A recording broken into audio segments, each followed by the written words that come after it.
2, 1. Here we go. We are live. Welcome back, everybody. I'm here with my beautiful co-host, Balindor, Spaniard Supreme, Bulgarian King. We're going to be talking about part 1 of season 1. Well, I guess there's just one season of Evangelion. We watched the first 14 episodes, so that's what we're going to be reviewing one at a time. We're going to go right in. But before I do that, let me make sure to thank my patrons. Each and every one of you patrons, thank you for being so awesome, so supportive. I hope you enjoy today's content. Now, let's get back to it. Bale, first impressions. Let's jump right in. My first impressions when I watched this way back in the day, in that it's fucking weird, it's confusing at times, and everyone is unlikable. Wow. Okay. Now, somebody asked me. They said, "Hey, did you get to the weird part yet?" Now, I would say, at episode 14, not so much weird, because from what I understand, it gets really, really, really freaky in the later episodes of the season.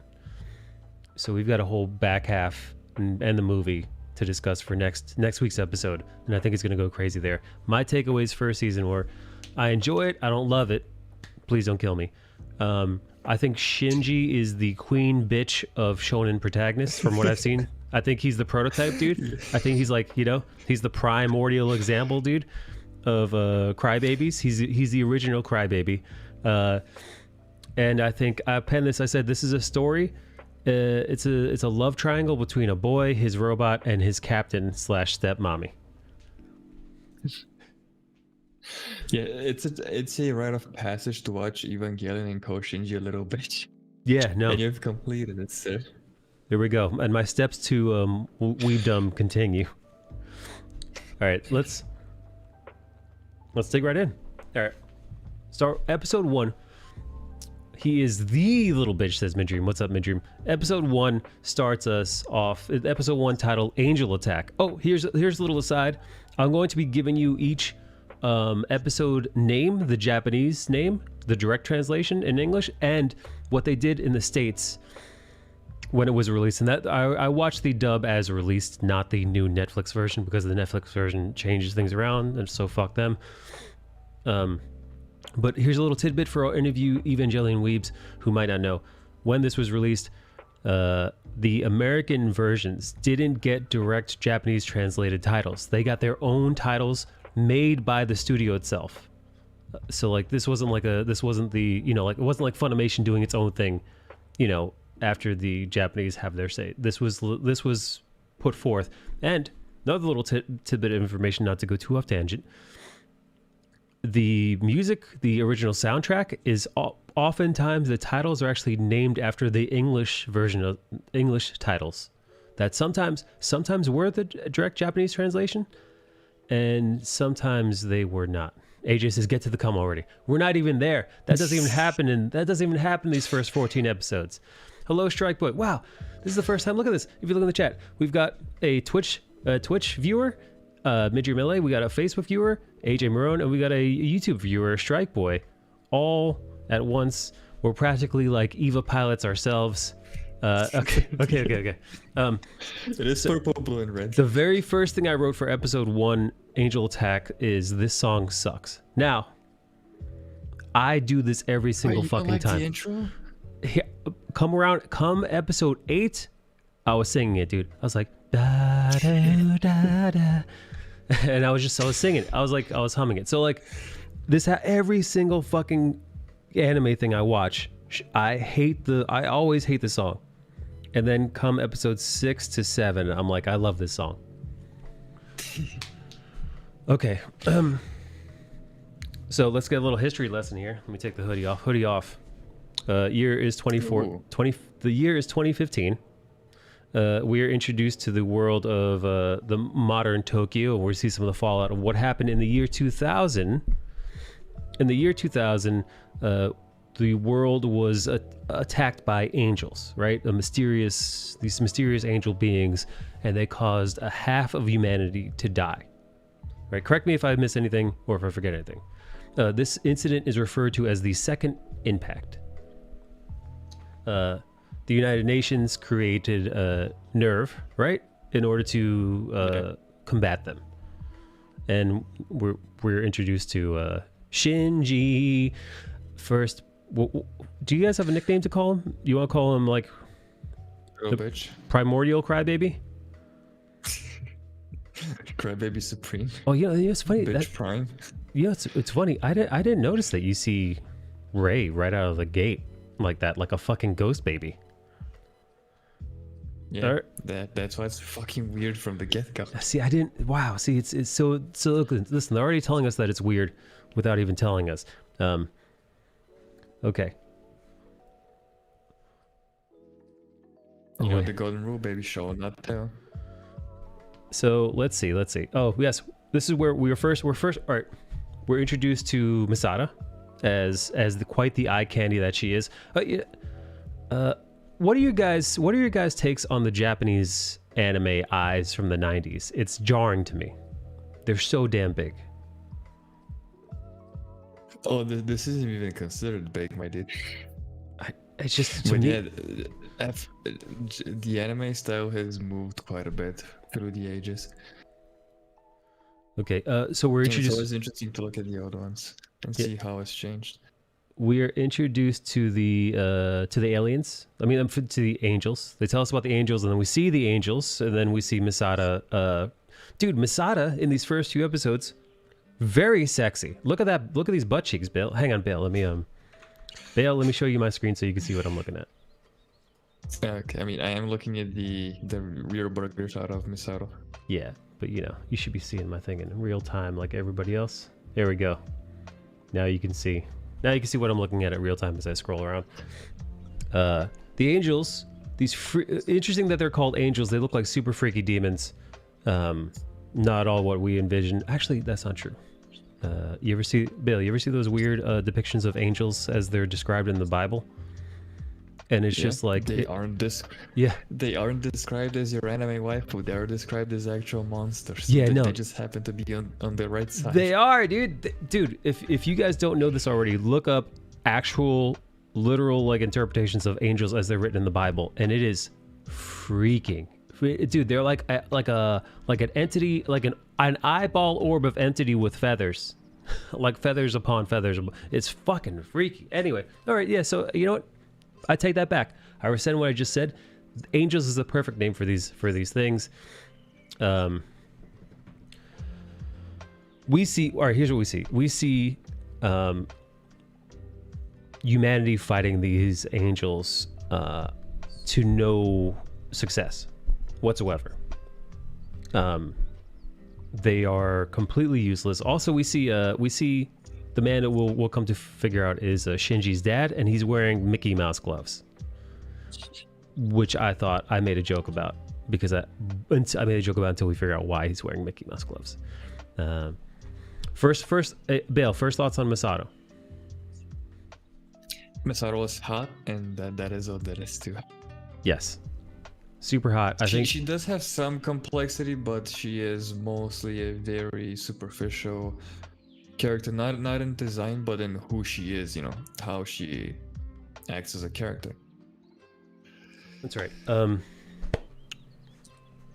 At this point, we're introduced to the Nerve HQ. We're introduced to Dr. Ritsuki. Is that how you say her name? Ritsuko. Okay. Ritsuko? Is that how you say it? Yeah. Doctor Hot Blonde Lady. What's up, Little Donique? Little Donique, have you ever watched Evangelion? Because we're doing a review right now.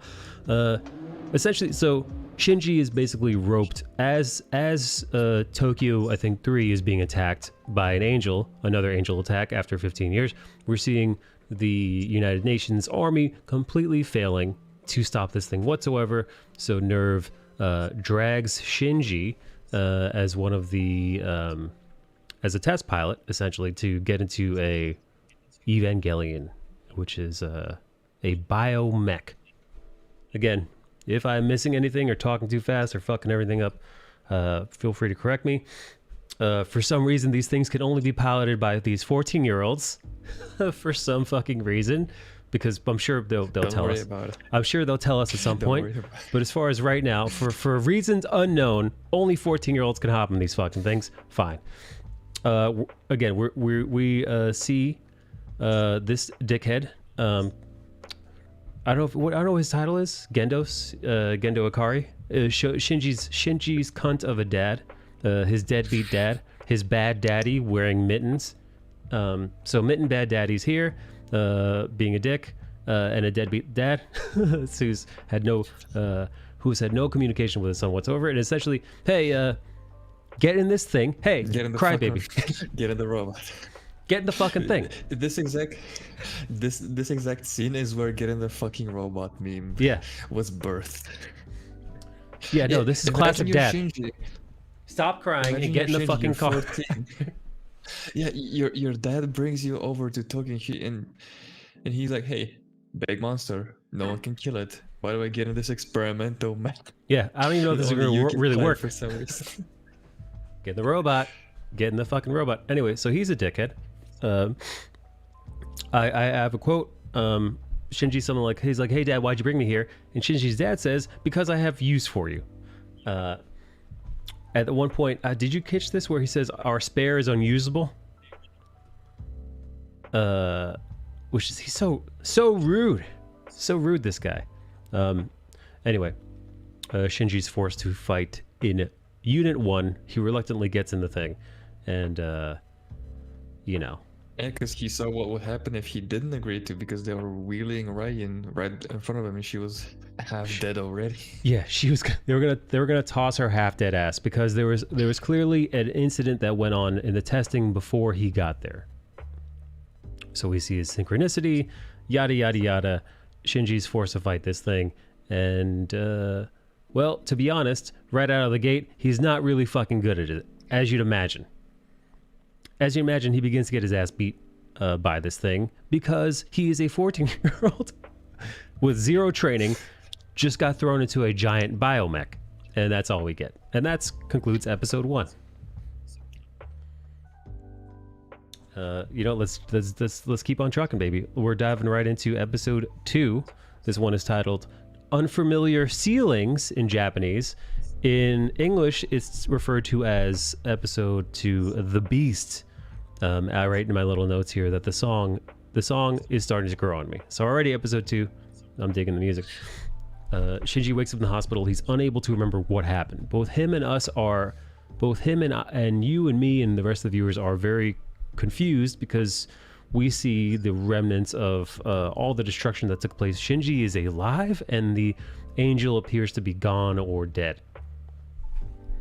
At this point, well, Shinji has to find accommodations, Bale. Yeah, he has to live somewhere. He can't live on the street and pilot an experimental biomech. We gotta stick this crybaby somewhere. So surely he should live with his dad, right? I mean, I would have stuck him in the dirt, but you know, the anime needs to move forward somehow. So, I guess we're gonna have to stick him with the hot young 20-year-old. There you go. How old is Misato? Because they refer to her like she's an old school mom. She's like, a woman your age, unmarried, and you're like, wait, how fucking old is she supposed to be? Late 20s, because in Japan there's this cultural thing where you should be married like before 28 or before 30, and when you approach that, you become like a wallflower. Yeah. And your potential prospects just start dipping. So she's probably 25-ish. All right, so she's in her late 20s, so clearly she's disgusting by Japanese standards. Just gross. Who wants that old coochie? Not me. So Shinji finds a place to live, and it's not with his dad because, again, his dad is a cunt, from what we've seen. His dad doesn't want anything to do with him, so he goes to live with our old messy friend, Captain Masato Katsuragi. And chaos ensues. Messy is underselling. Yeah. Like, that bitch is a she's disgusting. She is vile, dude. This is that meme. Like, bitch, you live like this? Like, that's the bitch you live like this meme. This is where it came to, dude. This is at episode 2, and that's already the birth of like 3 memes that Yeah, are no. going to be forever evergreen. But there is so much cheesecake in here, so much fan service, as you might say. But it's butt shot. It's rear burger, dude. This is like here. Last again, not to get too off course, but we're in the 90s. Were shonens more intense? Is this is this technically a shonen? And is there a reason in the 90s things are way more sexual? You haven't seen enough to think this is way more sexual. Right, but I mean, like, all right, but like again, from like what I've seen on, like just about all the biggest animes that are out right now, I've seen, right? Demon Slayer, Jujutsu Kaisen, Attack on Titan, My Hero Academia. So like the major ones that everybody talks about, minus like Naruto and One Piece. I've seen the bulk of them. This is by far, by a long shot, way sexier than any of those. I mean, like again, there's some cheesecake in My Hero Academia. You get some side boobs. You get to see like Toga's nippleless breasts. You know, you get to see like lots of like slight titty and boobie in like a single episode of like My Hero when they're like in the saunas. But this is some next level shit, man. This is you're getting like every other episode. Yeah. Yeah, the other ones are more raunchy. And then it kind of calms down with shonen, and then it started picking back up in the recent years. Okay. All right. No, I was just curious, man. What's up, Flock? Most definitely the older animes are way more sexual. I'm here for it though, man. I like it. They clearly like this is a very sexually charged thing, and because well, listen, man, young boys, dude, you're boners all the time. Yeah, you're 14. Your boner's already going like 100 miles an hour at any point in time. Now, at this point, is Shinji? He's 14, but is he too young to be sexually attracted to women? Because he doesn't seem to be into her really all that much, right? And like he notices her, but he's almost like disgusted by her. I mean, when you walk into that apartment, you can't. No matter how hot you are, when you go, bitch, you live like this. There is no turning back. Now, Like, also, there had to be something special to happen. Also, there's some real stepmommy stuff going on here. Like the way he stares at her panties, like he's thinking about or has jerked off to her panties, her dirty panties around, like you know. And then there's this scene, the toothpick scene. Here we go. Where is it? Yeah, I know. Toothpick. That one made me fucking crack up. Okay. Enough goofing off. This episode ends with the flashback, and in the flashback we get to see exactly what went down when he was piloting for his first shot. Some more cheesecake. Look at those bags. We see what happened when he was getting his ass kicked while he was in his EVA for the test run, and he lost his fucking mind. He went full on berserk. He ripped this thing's AT field with his bare bionic mech hands, and then he proceeded to beat the shit out of it, right? just pummeled to death in a berserk rage. Yeah, he mowed it to death like an animal. Yeah, he just fucking ravaged it. Forget about like a gun, forget about a cool blade. He literally just tore it apart with his bare hands. You know what's the worst part? That wasn't even Shinji. That was just the mech going berserk. Yeah, there you go. The smirk of his dad. What a bitch. Which leads us into episode 3. Episode 3 is titled The Silent Phone in Japanese. In English, or the American version, it's called A Transfer. And it's about Shinji when he begins school. Kicks off telling us about Shinji starting school in Tokyo 3.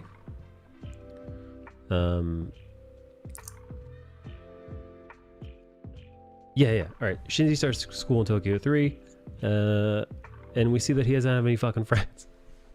Because why would anybody be friends with this fucking crybaby? I know, right? To begin with, just imagine having such a little bitch as your friend, where you're going like, hey man, there's this new movie, it's a Jackie Chan movie, or it's a Bruce Lee movie, you want to go watch it? He's like, well, yeah, well, whatever, well, I'm not being told not to watch it, so that Oh, I right. don't Yeah, know. yeah. That's the Maybe, other I thing. guess. He's a complete fucking pushover. Thank you for reminding me, dude. He does exactly what he's told to do all the time. He's got no backbone. He's got no thoughts, no opinions. He just does what he's told to do and doesn't do what he doesn't. And he cries. So much crying. So yeah, no shit, he doesn't have friends. And eventually the school kids will eventually come to find out that he is in fact a pilot, which will piss off this gentleman because this gentleman's sister got injured in the last battle when he went berserk because, well, he went fucking berserk, and they said they put a 14-year-old untested pilot in a giant, super expensive biomech. Yeah. So they figure out that he is the test pilot. He pisses off his friend Toji. Is that his name? Yeah. I mean, he's not his friend still. Oh, I'm sorry. His school bully first, to become his friend. So Toji blames him for getting his sister hurt. He decides to bully because, well, why not? Which is fair. I mean, and yeah, you know, this guy piloted a robot, and the damage hurt your sister. Him getting beat up, like, he's not even getting beat up. He's just getting like smacked around. Yeah. Yeah, he just in a similar situation. You get sent to the hospital after. And the other thing is, Shinji has a very beat upable face. I mean, he's got a face built for punches. Dude, yeah, just look at it. He just looks like a fucking punching bag. His head looks like those small, fast punching bags that boxers train on. You know what I mean? Yeah, it's right around this time that, guess what? You know, this is kind of the trope of the series. Right when things are going down, right in the middle of stuff happening, you know, who's there? It's an angel attack. Stop what you're doing and deal with it. That's kind of the premise of the show. They could be in the middle of whatever. They're having birthday cake. Shinji's about to blow out his birthday candles, and it's an angel attack. Gotta go to work. So this angel shows up. Shinji gets right into it, as you do. Shinji hates being a pilot. We started to notice that.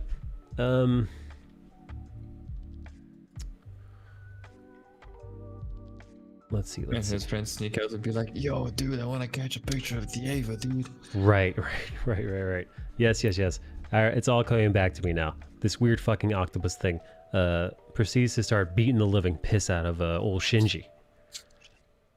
Yeah. Because why wouldn't you? Like, if you're any extraterrestrial, you hear there's a character named Shinji who's piloting their defense tech. You just go there to, you know, for the sport of beating him up. Yeah. Oh, this is here. Look. This is the first time we get to see what the fucking what the thing looks like. And it almost looks like a fucking human. Yeah, almost looks like a human. It almost looks like a Titan. Matter of fact. So it becomes a knife fight. He goes berserk. Does he lose his shit again completely? Because no, the mech doesn't go berserk. It's just Shinji. Just Shinji shows some backbone. He goes aggressive. Okay, all right. So in this thing, but I wonder if it isn't. Who knows? Who knows who with him being tied into this thing? Who knows what's cooking on in his brain? It's all weird. Yeah, dude. Yeah, it's connected on a nervous system. Like if the mech gets its arm chopped off, Shinji is actually going to feel like his arm is chopped off as well. Well, it actually hasn't been. Yeah, so you don't know who's influencing who. Exactly.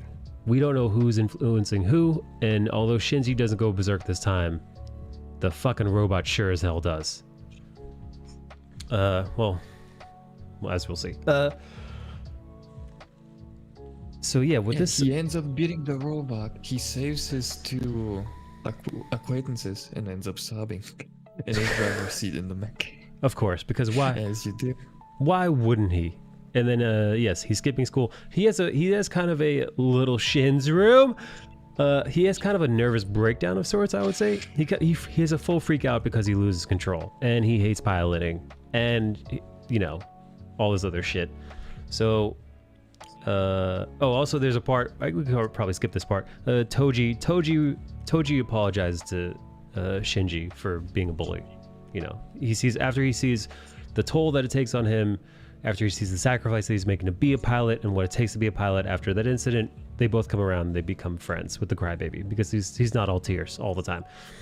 which leads us into episode 4. Almost. Episode 4 is titled Rain. Rain After Running Away is the Japanese translation, and the American title is Hedgehog's Dilemma. So piece that together. Which both makes sense, actually. Piece that together on your own. Shinji, like I said, Shinji freaking out. Oh, what the fuck? Oh, okay. Hang on. You okay? Hang on 1 second.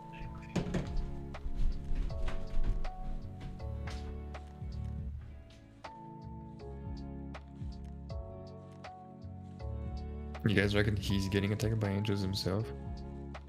Or some Shinji fan heard him talking shit about their favorite character and they're like knocking on his door like, "Oi there. All right, apologies. I heard someone. You at don't the talk shit about Shinji." I heard somebody at the door. Yeah. Oh, it was Shinji. He's coming to kick my ass. He heard he was talking shit. Well, you know what? Actually, no. I was gonna say, how old would Shinji be in this universe? If it's 2015 and he's 14 years old, so he was born 2001, so he'd be 20 years old. So he could. 21. Oh, Legal 21. Kicking his ass age. Yeah, he could. Yeah. Okay. So Shinji runs the fuck away. He runs away, and I think they capture him, right? After he has this like little runaway from home. I think nerve agents eventually find his ass. He eventually decides to go back. This is where he camps out with his friend, and nerve agents just, I don't know, or just fucking pop up like the fucking IRS. Yeah. So yeah, he runs away. Nerve catches him, and then he has this kind of talk with Masato and Rei, and he resigns. He resigns. Masato says, Masato basically puts it to him, either accept and become a pilot or get the fuck out of here. You know? Like, Yeah. He punches his friend in retaliation, yada yada yada. And then we get the beautiful scene where Shinji is supposed to get on a train, leaving, and we see the train. We see that Shinji was on the train platform. Then we see the train pull out. We are meant to assume that Shinji is gone, and Masato shows up. Masato has a change of heart, and she comes to understand Shinji a little bit more. And she has this kind of epiphany. So she runs to the train station to stop him, but it's too late. The train is already gone. And then there's this beautiful scene where the train that was meant to have Shinji on it keeps on going, and we see Shinji never got on the train. And it's this really sweet moment. It's a good storytelling moment, and just continues to drive the point home that Shinji's a little bitch who won't stand up for himself and for the decisions he makes. And then in Bale's fan fiction, he fingers Masato in the car on the drive home.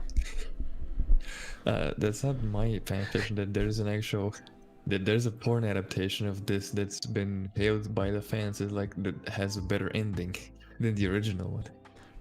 Okay, so episode 5. This one is titled Ray Beyond the Heart / Ray 1 is the English title. And we see Unit 0 is being repaired. Unit 0 was repaired after it went berserk. And they allude to the incident that happened with Ray before Shinji arrived, which is why she wasn't in any good shape. It's why she wasn't in any good shape beforehand. And we see here, keep this in mind because this will be important later on. We've got Gendo in the observatory area, the observation booth, and Unit 00 loses its fucking mind and starts to pummel the observation booth to kill or get to something inside there. We're meant to assume that it's Gendo, Bad Daddy Mittens. We're meant to assume that it's him, but we don't know for sure because there are other people in that observation booth, not just him. Blah, blah, blah, blah, blah, things ejected. And then here's a really sweet part. We finally learn why he's become Bad Daddy Mittens. and it's because he burned his little handies trying to save Ray, sweet baby Ray's. Yeah, this cunt of a deadbeat dad Yeah, actually has a heart, or at least somewhat of a heart and emotion towards another human being. Sadly, it's not his own Yeah. flesh and blood. not Shinji. It's towards the classic blue-haired waifu. Oh, here's another interesting topic. It's not a topic. It's a tidbit. This series is the progenitor of the best girl war. You know, there's the best girl where people argue who is the most attractive female character in the series. Yes. Asuka and Rei are the very first battle on that. Interesting. Interesting. Yeah, we get a glimpse at a little Ray action here. She's got to be autistic or something, man. There's something way wrong with her. At the very least, she's broken, and that's the entire cast. Like Evangelion has no likable characters, and everybody's broken in some way, shape, or form. It's true. So let's see. We meet Ray, who may or may not be artistic. Shinji finds out that the reason why his dad's hands are all fucked up and in gloves is because of what we just saw happen with Ray, and his reaction to that is bullshit. My father did that. And then I think this is the episode where we have the yes, this is it right here, right? Okay, this is where we visit Ray's room. Look at that. You can call it a room. It looks like a fucking bunker. If you ask Yeah, me. that's like a jail cell. It looks like a fucking Mexican. What do you call it? Mexican titty operation. Yeah. So Ray's living in some kind of sweatshop operation. She doesn't answer her mail. I would say she doesn't clean up, but it seems like she doesn't even have anything to clean. There's a whole bunch of blood on her pillow, which is fucking weird. I didn't notice that. And I'm guessing this is from her healing. Blood in the bandages there. Yeah. We see some glasses. We see some nudity. He trips and falls and lands right on Ray's naked body. Full blown. And she is not perplexed whatsoever. She's No. like, hey, do you mind? Completely unfazed. Oh my god, dude. I don't even remember this, dude. Wow, so he was This is a classic. Wow, so he was just hanging out. Yeah, this is yet another classic anime trope of a character falling on top of another character and going Grouping. either face first in her, falling either face first in her tits, or just using them as support. Oh man, hilarious. Yeah, no, but she doesn't give two shits. She does not care at all. Until she Slaps him. does. He starts talking shit about his dad, right? What's he say here Yeah, that sets her off? Oh, I don't remember the exact words. It was something like my dad's not a caring person or somewhat, or he doesn't trust in his dad's work because I just came in and he put me in this experimental biomech, and you're going through whatever you're going through, and she's like, no, your dad's awesome. And Yeah. she bitch slaps him. Yeah. Which good for her. Yeah. Good for her. At this point, they do a little test run, make sure everything's okie dokie. It is, and a giant fucking metal diamond angel shows up. This one's fucking really cool. I mean, it's just a giant fucking geometric shape, but I dig it. It's just the shape that fires lasers. Yes, it's got a giant power beam weapon that just about nearly kills Shinji. Right out of the fucking gate, Fucking dude. wish it did. Yeah, right out of the fucking gate, it just fucking melts Shinji, dude. And Shinji is out of commission. Meanwhile, the thing starts powering up its little beam, and I think this is where we kick off episode 6. We are fucking plowing through these, baby. Episode 6. This is called Showdown in Tokyo 3/Ray 2. And this begins. We see the angel continuing to penetrate. Ain't full-blown angel penetration, dude. It's fucking. It's raw. It's veiny. It spins. Yeah, it spins for your pleasure. Yeah, it's got the attachments. I'm surprised it doesn't have the suction attachment on it too. I know, right? Yeah, so Maybe it has it in the dojo. it's spinning, it's manipulating your G your G unit. It's giving you everything. Anyway, so while the angel is penetrating the upper crust, it apparently has the strongest AT field to date, and they come up with a plan. And the plan essentially is use a big ass gun, use a big gun to kill it. I mean, yeah. How else are you going to combat a bigger laser? Just get a bigger laser. That's Duh. exactly it. It's simple, stupid. Just get a bigger gun. So the plan is, as this thing is penetrating the Tokyo crust, baby, just digging in there, they're like, okay, we're going to siphon off all of the electricity from the nation of Japan. So, nation, lights out, everybody. Lights out, nation of Japan. We're going to need this to charge up our gun beam thing. Oh, and by the way, Ray, you're going to be on shield duty. So, Good luck. yeah. So in case... Literally, good luck. Yeah. Oh, and then meanwhile, they're like, oh, so Ray, you're going to be on beam duty. We just saw that beam pretty much kill Shinji moments, a little while ago.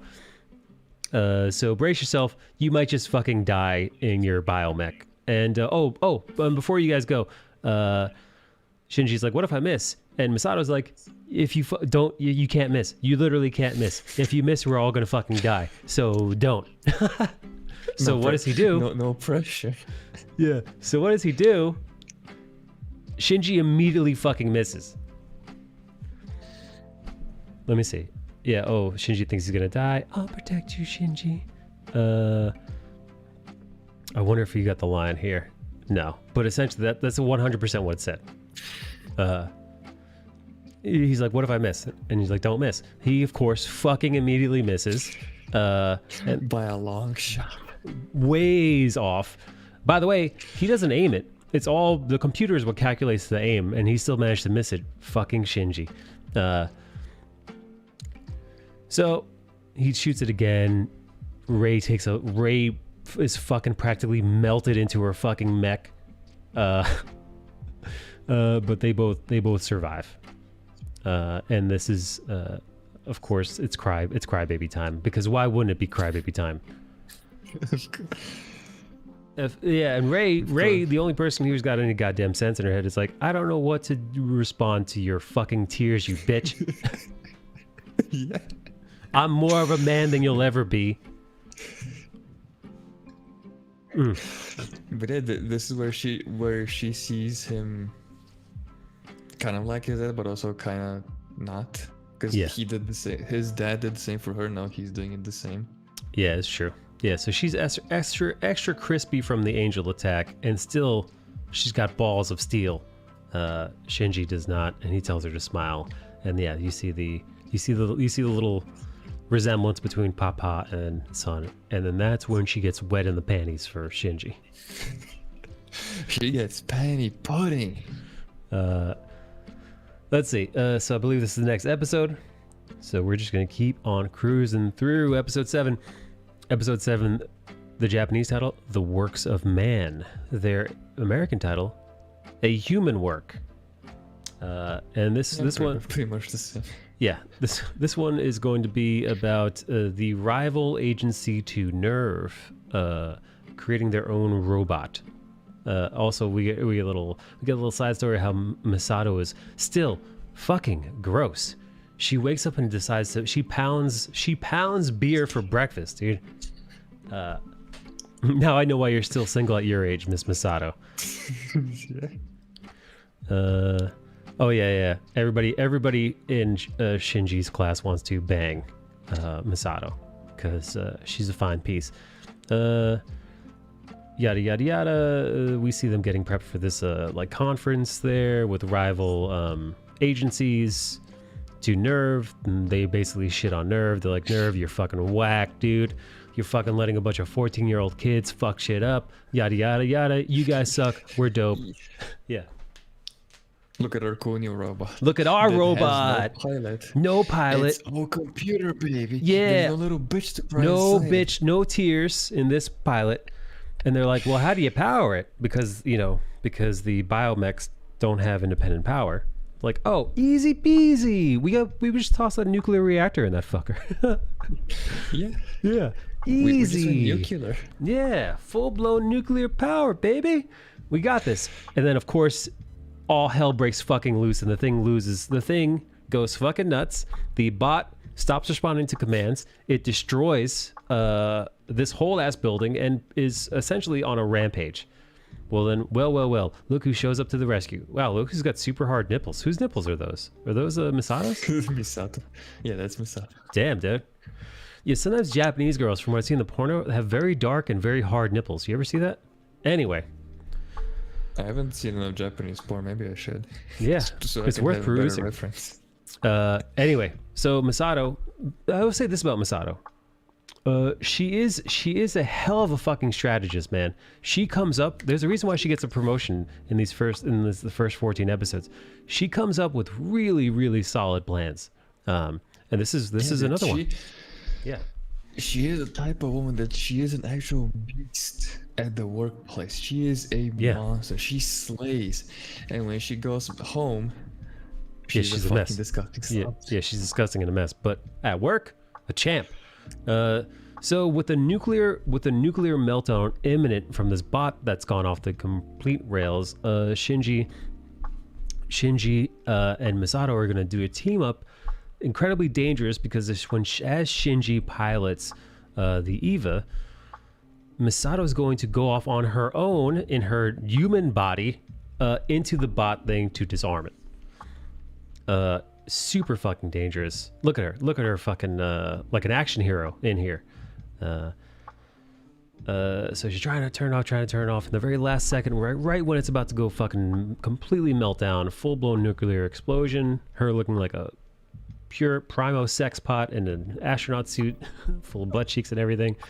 She saves the fucking day. And she also finds out that this was completely sabotage. Somebody did this to the bot. This wasn't just a mistake. And I then wonder what kind of genius scientist that has very close work with the giant mech. yeah, who could have thought? Who could have do something like Who that? could have thought of doing something like this? I wonder who. Yeah, it was both. It was him and Dr. What's her name? It's not Ritsuko. It's how do you say it? Ritsuko? I think it's Ritsu. Ritsu. Ritsuko or Ritsu. I think it's Ritsu. But yeah. Also, hey, was why all does he wear the sham gloves to again? begin with. Is Midream fucking around? What happened to his handos? Is Midream fucking around, or is he teasing me? Because I literally just covered it. You son of a bitch! All right, Midream, for you, I will repeat myself because I think it's a kind of a beautiful character moment. He burns the shit out of his hands and has to wear Mickey Mouse. He has to wear Mickey Mouse gloves because he burned the shit out of his hands when he was saving sweet baby Ray when her test for Unit 0 when it went berserk. When it went berserk and started punching the shit out of the observation deck to kill him or Dr. Ritz Crackers when they were doing that first test run, when they were doing that first sync, and it went berserk. And she was ejected from it. And then he ran down there, and the thing was piping hot. He didn't already have gloves. That's the thing. That's kind of the beautiful moment, right? Here's a dad who's a deadbeat dickhead of a father who clearly doesn't give two shits about his son. We see him, the only time thus far in the series that we've seen him have any kind of human reaction is him trying to get to Ray, sacrificing his own hands in the time to open up the hatch to get to her to make sure she's all right.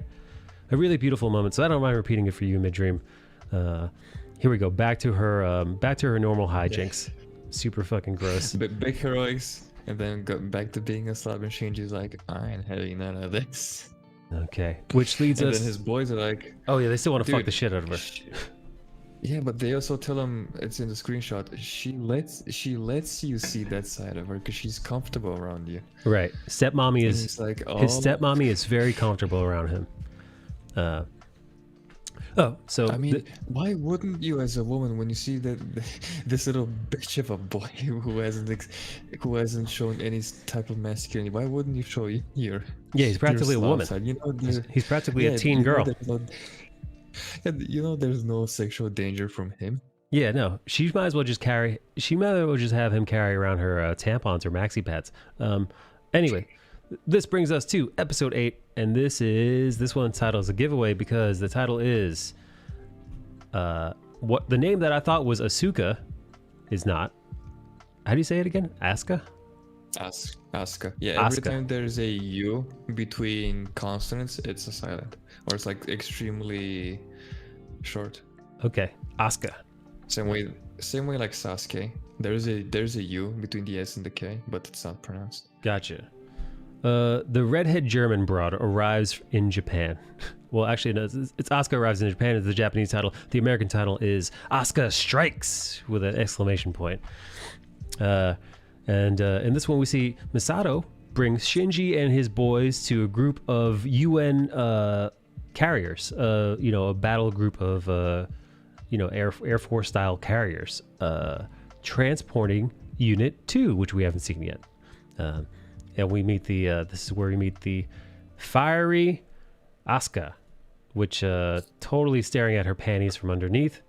This is the weirdest sexually charged thing that happened in the season. First off, he's definitely staring up at her underwear. Of course, yes. And then he proceeds to pull his own dick out to show her. What the fuck? What the fuck? Yeah, he's like, oh, you think that's special? Take a look at this, baby. You want to be cool? I saw your panties. You want to see my dick? I'll do you one better. Yeah, but it's that's not the same. He just saw her. He just saw her panties, dude. He's like, I can understand him being like, all right, well, you saw my panties. I saw your panties. Here are my panties. He's like, you're right. I saw your panties. My bad. Here's my cock and balls. Here's the thing, though. It's also a guy thing to one up. I mean, it's something. At the very least, it's extremely hilarious. No, it's great. Like, oh, I saw your pennies here. I'll do you one better. Here's my glorious baseball bat and pool table, boss. We also get a chance to meet not only the fiery redhead, we meet Misato's old boyfriend. I don't know his name. I didn't bother to write it down. I just call him Ponytail Banks. Kaji. Kaji? He's Ponytail Banks to me, baby. It's either Ponytail Bangs or Crotchy. He's Mr. Fuckboy is what he is. Because yeah, dude, he really is. He's a man. He's actually you don't really see lots of fuckboys in shonens generally, right? Listen, you got the heartthrobs that the ladies like Aizawa, for example. A lot of ladies simpering over Aizawa in My Hero Academia. But it's not like Aizawa's you never look at Aizawa and you're like, is he fingering some of the other professors? He might be. No, you don't think that. But this guy, man, his fingers probably smell like the whole fucking base, dude. All of Tokyo 3. This I know, right? He's the true bitch. He flies out like a bitch. No, he does not, Midream. You got to listen. We're gonna go over when we see him escape, when we see him flee. He's not fleeing. He's delivering something called Adam to I might as well just tell you right now. In the middle of the chaos, when he bails, he's on a mission to deliver Adam to Gendo, which is why he bails. Oh yeah, that's right. Oh, and in pure Shinji fashion, he also sees just like the way he was groping Rei's titties, and he's probably definitely seen Misato's titties at this point. He also has managed to see Asuka's titties as well. They should call him Shinji Mr. Peep Show Crybaby. This is the most masculine thing he's ever done. It's like trying to steal a peep at a girl. Yeah, because she's like, hey, don't look at me, you fucking loser. And he's like, you got it. And then immediately proceeds to peep at her while she's undressed. Knowing full well, he knows full well that she's fucking naked. There's no way he doesn't. Yeah. He's like, let me see what's cooking. You gotta be naked to get in that plug suit. Yeah, see what's going on in there. Anyway, so the angel appears, blah, blah, blah, blah. They got to fight this thing. That's perfect. That almost sounds like Shinji. The fiery redhead drags him into her unit 2 mech. They proceed to get half And eaten. her plug suit. He also, I do say that plug suit matches Shinji very well. Yeah, he does. He does wear her suit, and I think, by the way, the red looks really fucking cool, dude. I think this is my favorite Eva. Yes. I almost wish that Shinji's Eva was red. It's red. Yeah. It can be in fan art, baby. Yeah, I think it will be in fan art. Anyway, so they play hopscotch across all the battle carriers in order to get to this thing. The angel proceeds to then half eat it and drag it underwater rather. Then Masato comes back.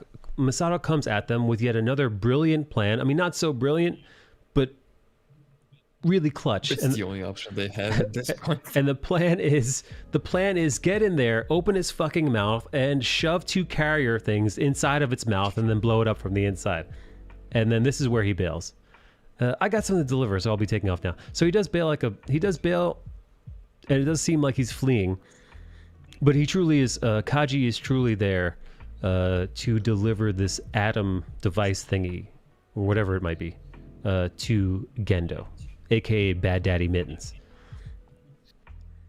And the plan goes off without a hitch, right? Mouth blows up, blah blah blah blah. Oh, we missed this perfect line. I don't know if you caught it in the screenshot or just ran past it, but Kaji sits down and he turns to Shinji after Shinji says he's living with Masato, and he's like, is she still a dynamo in the sack? Is she still like a firecracker in the sack? He says some shit like that, dude. He's like, hey, is this bitch? You didn't catch that, dude? Oh my god, dude. He's like, yeah. I didn't catch it in screenshot, but I'm remembering the scene now. Yeah. He's like, yeah. He's like, she's still a real firecracker in bed. And it's like, wait, he's 14. What the fuck? Like, what the fuck? What do you think's happening here, man?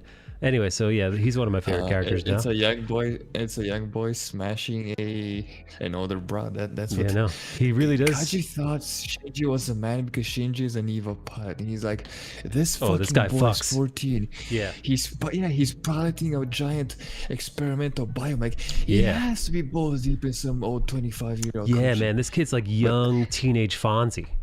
He's just fucking. He's crushing these MILFs, dude. Yeah. So here. So, what was caused this after all? So we see the fucking this is Midream. This is what he was delivering. This very special thing called Atom. I don't know what the fuck it is, but I'm sure it's important. Oh yeah, here we go. What is this? What the fuck is this again? It's the thing that caused the explosion, the second explosion, second impact. Oh, this thing, this embryo thing. This is the first human being. I think I think I'm remembering it correctly. Oh, okay. Yeah. Asuka joins the thing, and people are fucking sipping over her hard. Okay. What do we have in this next one? Right. This brings us to episode 9. This one's called, in Japanese, it's called Mind Matching Moment. In English, this title is Both of You Dance Like You Want to Win. Which, if you know, for an episode name. If you know, you know, because this episode is all about, well, dancing. The redhead has to move in with Shinji, as you'll see in a moment or so. Oh, did you see how Shinji's boys are like the progenitors of OnlyFans as well? Because they were selling pictures of the girls they were taking. Oh, I didn't see that they were selling pictures of them. I saw they were taking pictures, but I didn't know they were selling them. Oh, damn. That's why they all... Oh, fuck. That's hilarious, dude. I didn't know that they were fucking... Oh, man. Dude, that's not OnlyFans. That's, That's fucking pimping, baby. Yeah, dude. Okay, anyway. So, man, that's so funny. I missed a whole fucking the depths of their perversion. But, yes. Asuka is the talk of the town. She goes to meet the third pilot, and wants to be friends with her, completely forgetting that Rei is a bad bitch who doesn't give 2 fucks about anyone or anything. Oh, and then Kaji gets real fucking flirty with the old doc here. Meanwhile, did you get a screen cap of this? Yes. Of course he did. Of her fucking seething through the window. Yeah, there's a very scary lady watching us. Oh man. Yes. So an angel attacks, they fight and lose because they're uncoordinated and they cannot coexist as pilots. They themselves have no synchronicity between them. They can't. Now, I should say, in the previous episode, Shinji and Asuka, they do break their synchronization records when they were in the mech together. Something to note. But when it comes to them working alongside each other outside of the mechs, it doesn't really go over so well. They both attack it wildly differently. It overpowers them, and then it proceeds to beat the living shit out of them, as you can see here and here. So Misato, being the strategist that she is, the Coach Misato, is like, all right, hey, you know what? You're just going to have to live with each other. You're going to eat, sleep, and breathe in each other's spaces. You're going to listen to the same music. You're going to learn choreography together. You're going to be the same person. Yeah, I don't know. They do. they learn to coexist. They learn to sync with each other. Oh, and then there's the moment where he almost kisses her on the mouth. She sleeps naked? No, she sleeps in a t-shirt. No, her t-shirt is like extremely baggy. Yeah, so she's laying in his bed, and then she mouths the word, right as he's about to go kiss her on the mouth, she mouths the word mama and starts crying. Which, I mean, you know, what could be a bigger turn on to Shinji than someone else crying? I know, right? Dude, even though this is fucking extremely unadvisable action, he shows off some balls and masking. He's like, hey, there's a half-naked bitch in my bed. Might as well make a move. Right in front of me. Might as well make a move. Yeah, no, And but then she breaks down. Yeah. Oh yeah, make it out in the elevator. Blah blah blah blah. Yeah, all right. They go fight the thing. They do a dance. They do a cute little dancey poo. They're totally in sync, and they beat the shit out of it. But they're not in sync at deep. Or they literally fall over each other. Yeah. And Asuka's continuing to be the bitch that he is. Oh, I think this is also the start of yet another anime trope, which is called a tsundere, which is a type of female, not necessarily a female character, but a type of character who shows off their affection through violence and abuse. Oh, we also see Asuka wants to bone ponytail bangs. Much like the rest of the ladies in the face. In her words, he's the only man around. And if you go by that logic, you kind of can't blame her because, you know, Shinji's not gonna fucking do it. Okay. So which leads us into episode 10. Episode 10. The Japanese title is The Magma Diver, and the English title is just Magma Diver. So you're able to figure it out. They find inside of a volcano a embryonic angel. So an angel that hasn't fully evolved yet to its more terrorizing form. So they decide what they're going to do is, this is a pretty good plan. While it's in its embryonic form, they're just going to steal the shit. They're just going to fucking take it so they can experiment on it. It's deep inside a volcano though, so they have to outfit Asuka's Eva in order to get it, you know, environmentally safe to do this thing. And then, well, if you guess that all hell breaks loose. Oh yeah, also there's this fat Asuka is fucking hilarious. Oh my god, this had me dying the entire time. I know, right? She is so, what's the word? Superficial, yeah. Yeah, because she's like, I can't be seen in public like this. Right. And she didn't want to be seen. She didn't want to be seen in front of handsome Mr. Ponytail Bangs either. Anyway, fast forward, they're in the volcano, they're trying to capture this thing, and it of course awakens and starts transforming into its final form, and starts attacking her, freaking out. They do battle like you do when you're in an Eva. She beats it, but takes irreparable amounts of damage, and then is about to float to her death when her harness, her lifeline to the surface snaps due to the battle. And as she's about to plummet to her death, she gets caught by the hero that is Crybaby Shinji. Mr. Crybaby comes and saves her life. A little bit of a filler episode, right?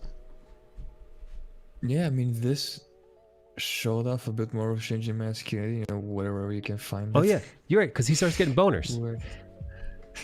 Yeah, because he's listening to the girls talk, and she's like, well, what if I rubbed you here? And she's like, no, don't touch me. Then she's like, well, that doesn't rub off.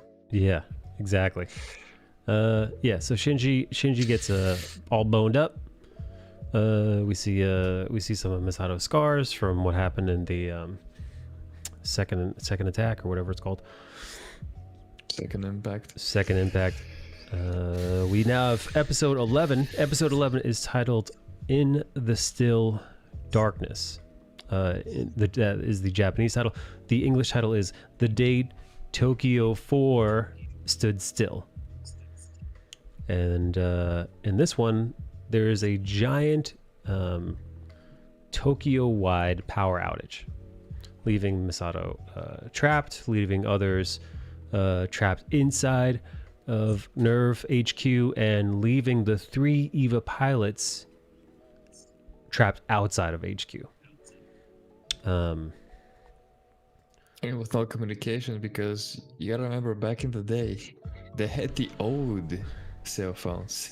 Yeah, well, even modern cell phones in a blackout wouldn't work, because there would be no power going to the towers, the cell phone towers. Yeah, no towers. Yeah, so yeah, be fucked. Either way, if it happened today, you'd be fucked, and if it happened then, you were most certainly fucked. Because of course, once the power goes out, why wouldn't an angel show up? Because that's what they do. So this spider-like angel shows up and immediately starts going on its way to start fucking up Nerve HQ. As always, they go straight for Nerve HQ for some reason unbeknown to us and me, because I haven't finished watching the series yet. So I don't know why they keep going to Nerve HQ, but I'm sure it's a very good reason. So then the 2 EVA pilots have to make their way back in order to stop this thing. Meanwhile, on the base, they have to prep. They have to figure out a way to prep the EVAs in order to get them ready should the pilots come. Hopefully the pilots will come. They must come. So they have to do it all by hand. And we actually get to see another moment of Gendo. Oh, we see Shinji looking at her panties. We actually get this beautiful moment of Gendo actually doing the work himself. Right there, arm in arm with his men, with his high-ranking military officers, helping prep the biomechs for their pilots. It's actually kind of a really, really beautiful moment, getting them ready for the gang. And it works. To summarize it, the three EVA pilots work together in order to beat this thing like a real team, and that's fucking disgusting. But yeah, that spider angel is basically what Shinji would be if you were an angel. Just oozing, just oozing cries tears into this shaft. Yeah. So he uses just regular good old-fashioned bullets to just fucking cut right through the thing. He's 100% staring at her panties while she's on his knees. She gets called a pervert, I think. Yeah. Oh yeah, this is Misato's backstory, right? Yeah, this is what happens. Everybody here has fucking daddy issues. She's like, here are mine. You showed me your daddy issues, I'll show you mine. All right, so he's like, I never liked my dad, but my dad saved me because he's my father. So he saved me from the second impact explosion, and that's how I got all these scars. You want to know how I got all these scars? Exactly. So we only have 3 more episodes left. Episode 12 is titled "A Miracle's Worth" in Japanese. Its English title is "She Said Don't Make Others Suffer for Your Personal Hatred." That is a mouthful. That is a mouthful. That is quite the title. That is a light novel title there. So yeah, we have hot damn. So we have Gendo. Gendo is on a mission in Antarctica, and he leaves Masato in charge in his stead.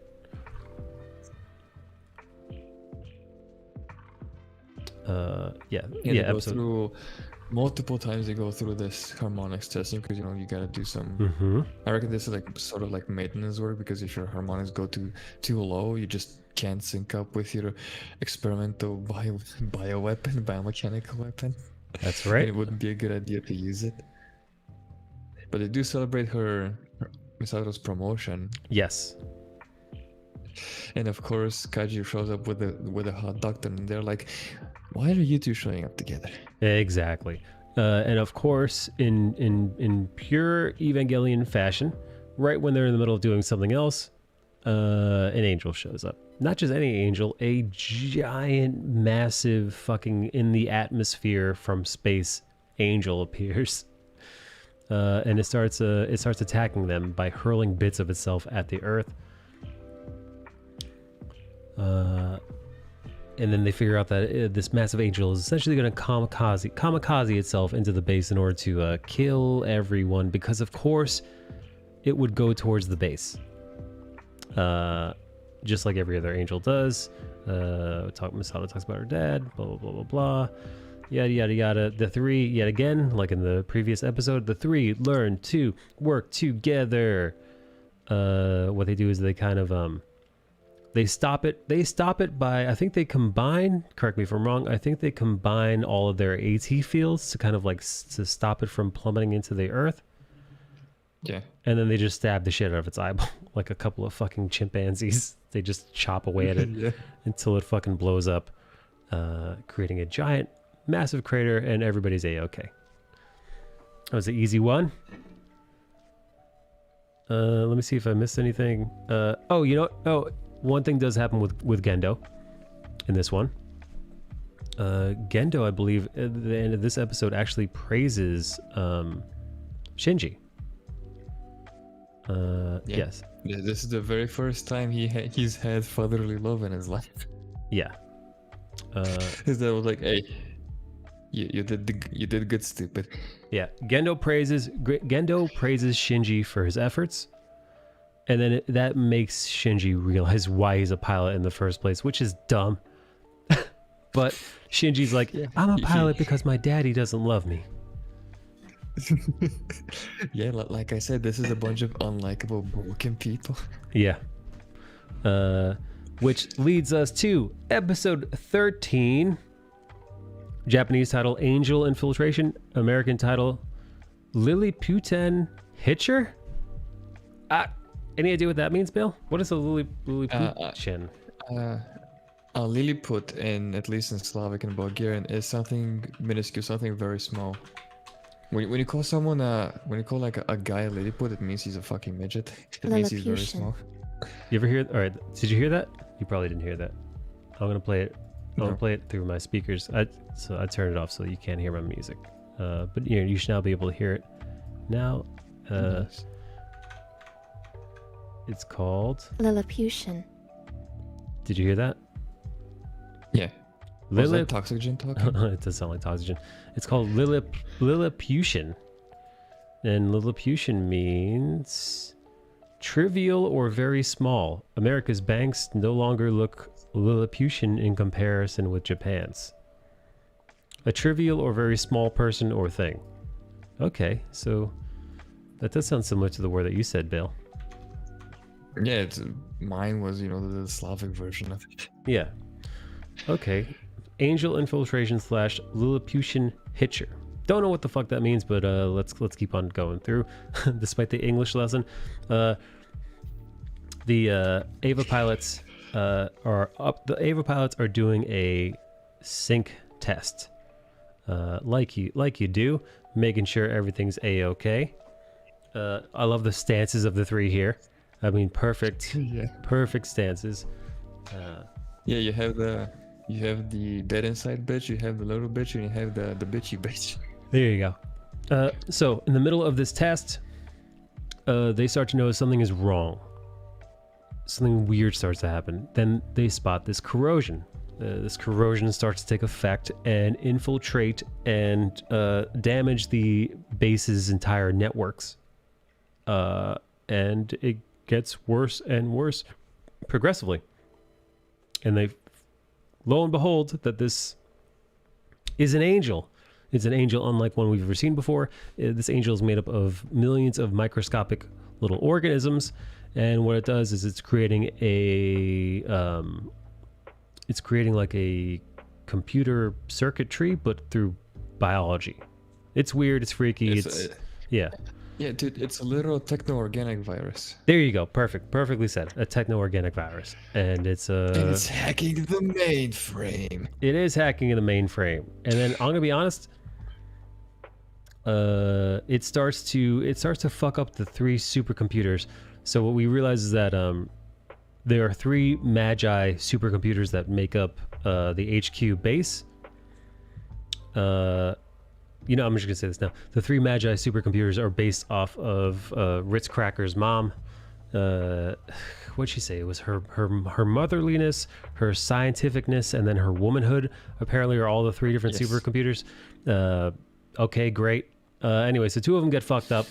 The 3rd one is about to be fucked up, but old Dr. Ritz Crackers here puts her big brain on it and manages to slow it down before it can completely overwhelm everything. And then I'm gonna be honest with you, man. This is the first time in the series where I got confused. I know What confused you? I know she beats the corrosion using her big brain sci-fi shit, but I don't know what the fuck she does. I really don't, dude. I have no idea. She counterhacks the mainframe. Do you not see all the Oh my wrenches God, and dude. computers and keyboards? She's fighting the hacker, dude. She fought out the hacker. You know, I definitely. Yeah, this is the most 90s hacking scene ever. Okay, all right, Yeah, you're right. I overthought it. Hacking the mainframe. The angel the is. series. The series does kind of make you do that because you see that there's a fucking little brain inside a computer. Yeah, it's fucking disgusting, dude. I actually didn't notice that screenshot before. I must have looked away to take notes while I wrote. And this is what I literally wrote down. Dr. Ritz does weird computer sci-fi magic to stop the angel. That's exactly what I wrote in the fucking thing. So I guess while I was writing that, she was doing this, and it's like it's fucking oozing and shit, dude. Ugh. Anyway, she beats it. Wow, this one looks like she's busting her nuts. Yeah. Oh, this is so now begins episode 14. And this one's titled Seal, the Seed of the Soul, in Japanese, and in American it's titled Weaving a Story. My avatar is not liking what's happening. Yeah, wow, your avatar. I'm getting Thanos snuffed. There it is. Nothing a little refresh can't fix. Episode 14 starts with a clip show, kind of a recap, kind of a greatest hits, and just as a complete rundown of like some of the most pivotal moments of the show. You get a hey, you remember this? Hey, you remember that?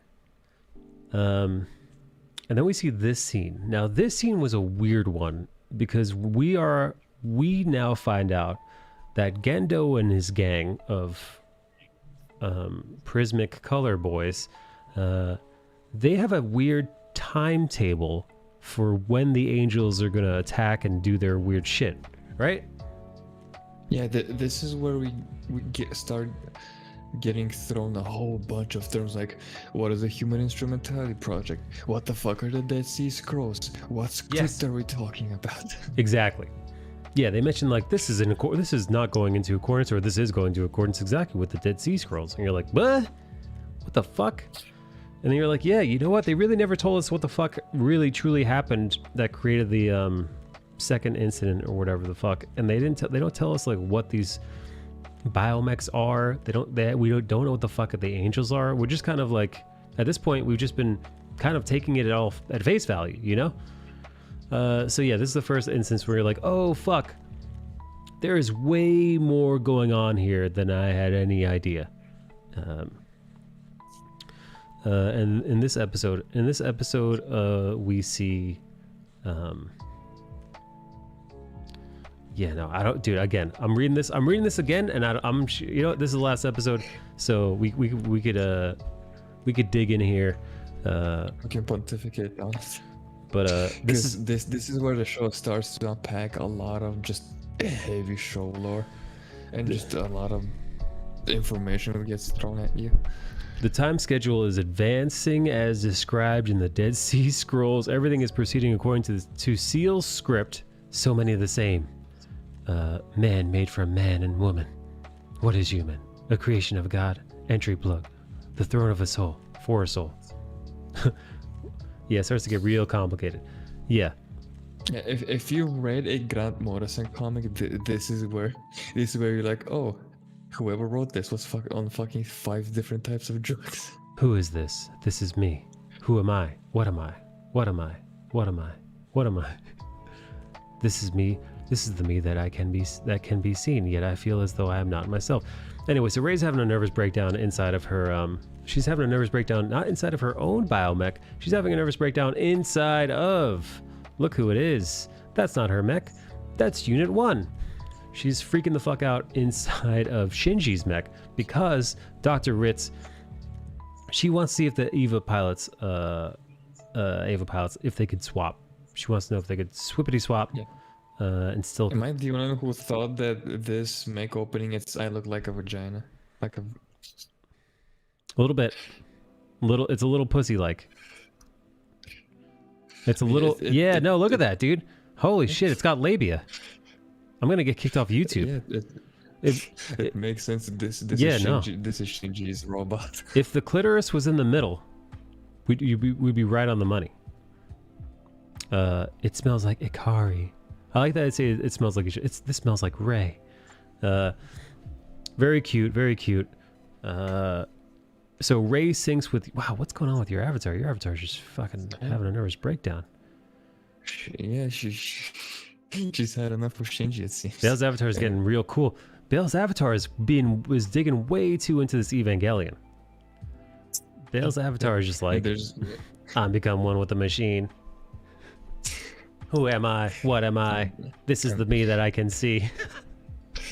Okay. The next techno-organic virus, be careful. Okay.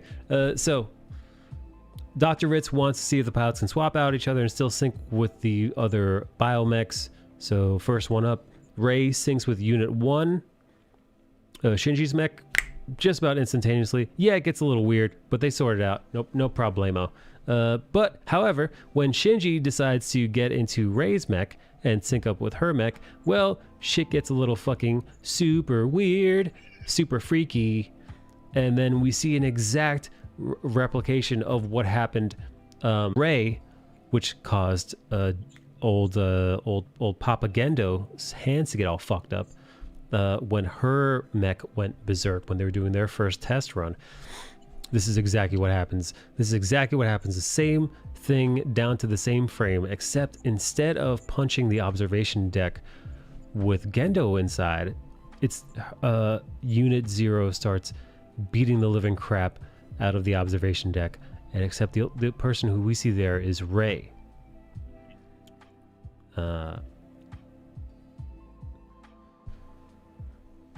Let's see. And then so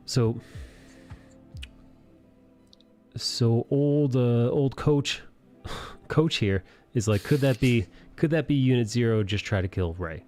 And then Dr. Ritz is, I don't know if it tried to kill Ray, but I think it tried to kill me. So nobody's 100% sure who it was trying to kill, but the Ava was definitely trying to get to or kill someone or something inside of the observation deck, and we don't know who yet. I'm sure you guys all know. But yeah, yet again, Shinji's probably waking up in the ER. Yeah, ain't gonna be the last time he wakes up there. Right? We see, and then what happens at the end of this? Ray Ray brings the Ray uses Unit 0 to bring the Lance of Longinus to the deepest level of the nerve base, aka Terminal Dogma. Ray is carrying out the operation, taking the Lance of Longinus. I don't know what any of this fucking means. Things are already starting to get weirder, way weirder. Because up until this point, this is go on. This is what I told you. This is like the perfect end if we're gonna split up in parts, because this is where you get a quick recap and you also get thrown a whole bunch of information at you in just 1 second half of an episode. All right, and dude, we're done. We did 14 episodes. Anybody else want to? Up until now, it's a normal anime, right? Yeah. Up until this point, you and I are just watching. We're watching biomechs fuck up alien life, protecting Tokyo. Let's do it. Let's go. It's shonen. He's crying. He's jerking off. He's back to crying. She's got autism. She's got daddy issues. She's got daddy issues. He's got daddy issues. He's a fuck boy. She's a doctor. She's got mommy issues. Show me some titties. Yeah. I'm digging it. I will say, I have to be completely honest. This is not my favorite show. Thanks, Daddy. This is not my favorite anime. But you know, I still got we got 10 more episodes to go. I'm excited to see where this goes. I'm excited to watch the movie, and I think I might be down to check out, 1.1, 2.2, 3.3, 4.4, and then definitely watch them on the Discord. Yeah, there's no 4.0. The fourth one is 3.0 plus 1.0. Oh, get the fuck out of here. That's its title. And now you know why a lot of Evangelion fans are pretentious cunts. Yeah, it's too much. But I'm gonna try my best to figure out what the fuck is happening and enjoy this for what it is. And if it gets super weird, just enjoy it for it being weird. Bale, anything else you want to add before we come back next week when we finish up the first season? Bale, not the first series of Evangelion. Bale, how good do we do, man? We did hour 20, our fastest yet. Yeah. And I think we got all the goods. This was our cool. We did manage to get all the goops in. We call change a bitch a whole bunch of times, which was a must. And if we failed on that part, we would have failed as reviewers. Midream says we need to get through End of Ava too. Why not? What the hell? Yeah. After this, I want to do Arcane. And End of Ava is the movie that I told you that's a must watch. It's like required. Okay, so we're doing End of Ava. Finishing along with the second half of the series, and then Arcane, and then maybe come back to Ava. Depends on how you feel after finishing Ava. Okay, sounds good. Thank you guys for being here. You guys are fucking awesome. I'll see you guys Monday. Thank you, Bale. Thank you, Midream. Thank you, Eric Kennedy. Thank you, Too Woke. Thank you, Romo. Thank each and every one of you guys. You guys are great. I'll see y'all on Monday, and come back into the Discord, and we'll watch some more sweet Neon Genesis together. Bye, everybody.